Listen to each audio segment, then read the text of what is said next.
Knock, knock. Hey, what's up? Hi, welcome back. Good to be back. How's Peru? Amazing. I want to hear all about it. Wanna go chat? Let's do it. Yeah.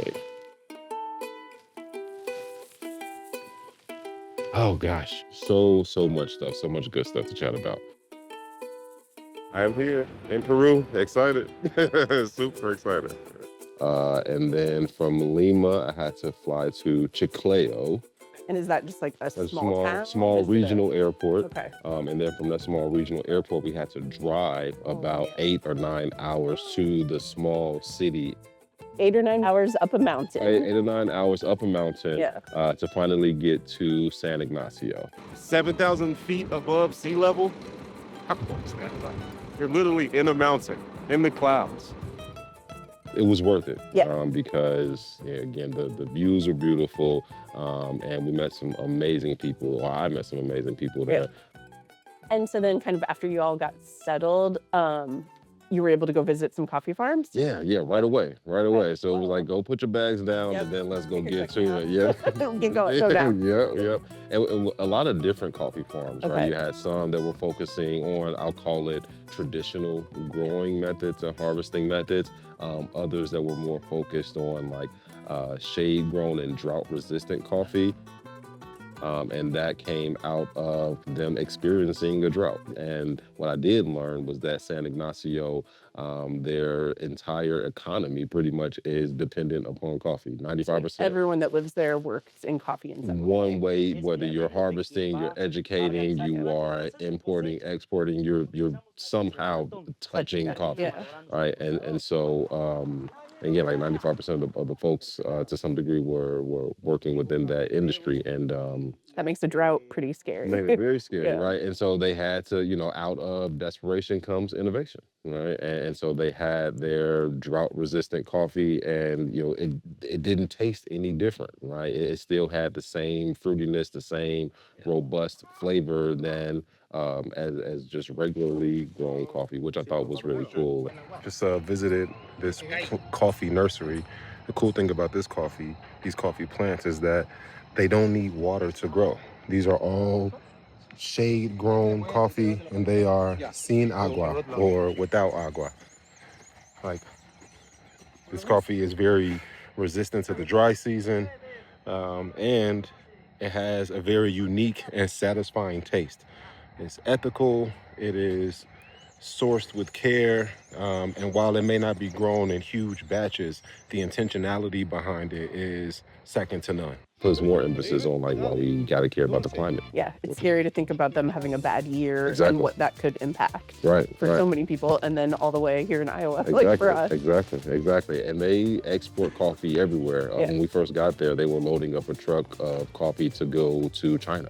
Wow. So it's not just to America. Like, that small town is responsible for producing coffee pretty much for the world. And so, again, climate plays a huge role on how they make money, and then how other people benefit from the crops that they grow. So we were there on a co-op. It's a bunch of folks who are working together, if you will.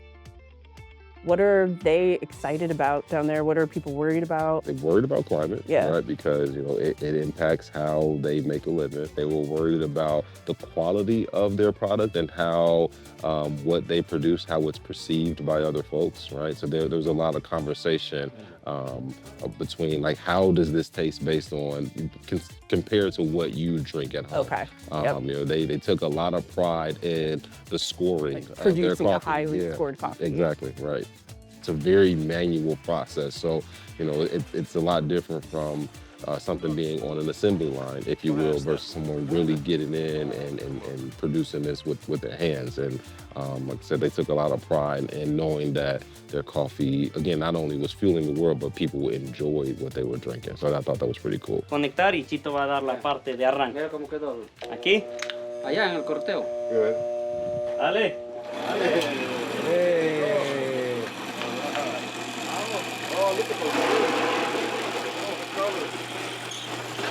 They're removing the skin from the coffee bean. And again, what sinks, bueno. What floats, escate. So obviously we have a lot of farms here in Iowa. How does a farm in Peru look compared to kind of what we're used to seeing in the Midwest? Yeah, we visited this one family farm that was fully sustainable. Oh, So, wow. and not only they ate what they grew, Yep. and they sell it also to the community as well. So, they use rainwater, they use it was fully sustainable Yeah. by Yeah. the truest definition, and they were very intentional about that, to not be so reliant on outside energy sources and things of that nature, because again, you never know how climate may impact year over year what they do, and the fact that they had those fully sustainable farms really spoke to the foresight that they have. It's about having something that they can pass down generation to generation. Nothing goes to waste. So that water that was used to wash the coffee beans is now going to be used to water more plants. I love it. Fully sustainable, self-sufficient, environmentally friendly. It made me think about our practices, from just recycling to, again, from where we source our coffee. I learned a lot, and I definitely want to incorporate some of those learnings into how we run things here at Black and Bold. Gracias. Mucho gracias. Hey, Gracias. Jose, thank you for everything. I appreciate it. I have people that I can now call amigos, amigas, and most importantly, mi familia. Gracias. Muy bien, señor. gracias. Yeah, gracias. Yeah.